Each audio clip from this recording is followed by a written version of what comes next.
Hey everyone, Josh here from Fresh Start Customs, and today we're going to be talking about text with your Glowforge.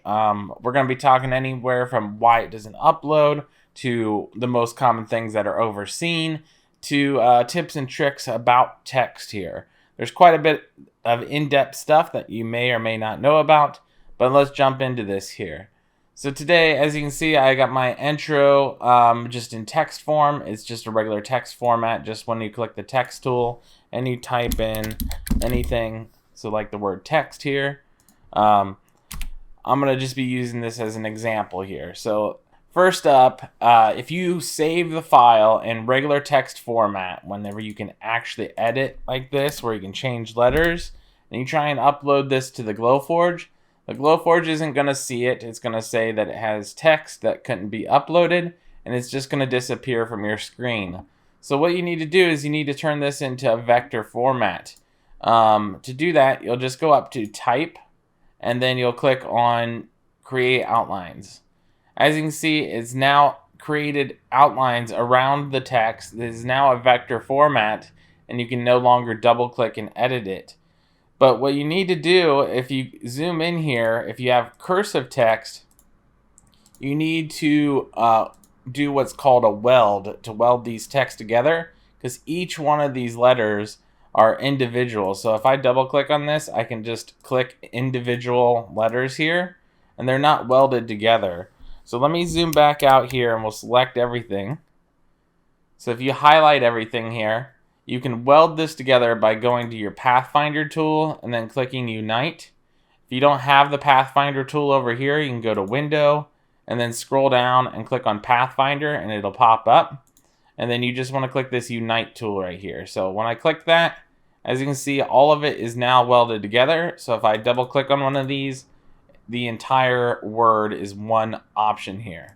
Reason why you want to do that is, let me undo that really quick so you can see what's going on here.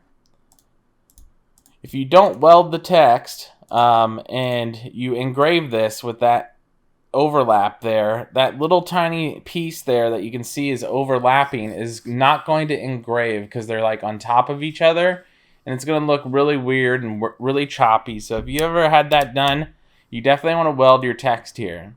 So I'm going to re-weld this. You only have to do it once if you've already done it there. And then technically you can now save this and then upload it to the Glowforge and it'll engrave just like this.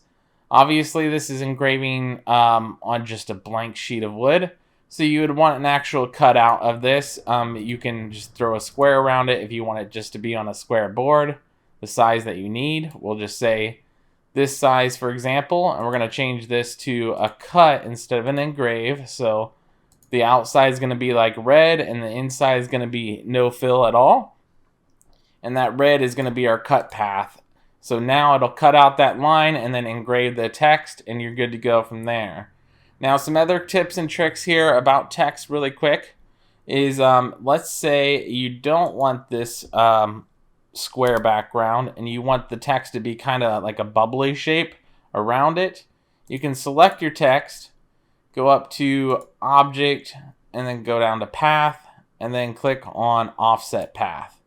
As you can see, now what it's doing is it's kind of creating that bubble shape around your text here, and you can make this as big or as little as you want. So we can make this bigger, and we can always clean this up if we need to. So we can make it as big as you want. We'll just go like this. So some of it's overlapping, and then we'll clean up the insides here. So let's go ahead and click OK. And then what you can do is, before you actually click off of it, just click that Unite button again to unite those overlapping paths. And we're going to change that to a cut line. And go like that. There we go.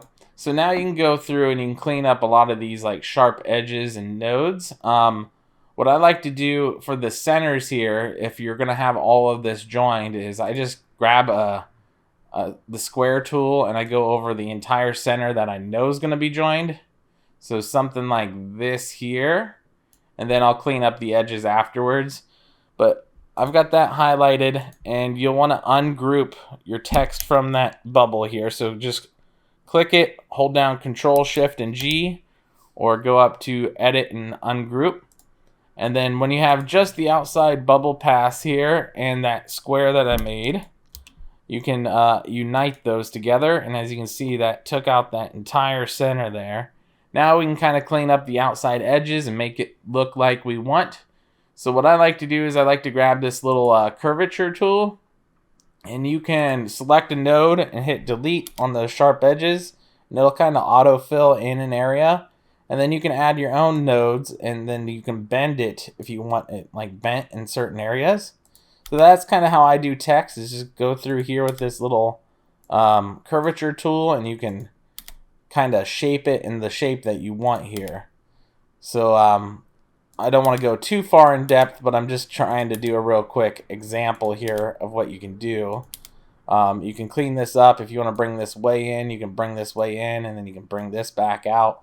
Something like that looks kind of decent, and you can just take your time and make it look exactly like you want. But now we have this bubble cut out here of your text. If you prefer that over the actual square, that is a real quick little tutorial there, or tip and trick for that. Now, last but not least, if you select your text again, we're going to select all of our text, and we're going to regroup that because I ungrouped it earlier. And when you have all of your text selected, you can actually turn this to like a score line. So I always make my scores blue, and then I get rid of the engraving in the center. And you can actually score your text too like this. And then if you have masking tape on, take the masking tape off of just the text, but leave it on the board, and you can actually spray paint or color in the text whatever color you want. So that's how you can get colored text on your projects as well. So other than that, though, I hope this helped you. It helped you guys out. I know this was a real quick video. I just want to get some tips and tricks out for you guys on text. I know it's one of the most common asked questions is about text and why it wouldn't upload, and different variations of how you can use it. So I hope you guys found benefit out of this video, and we'll catch you guys in the next one.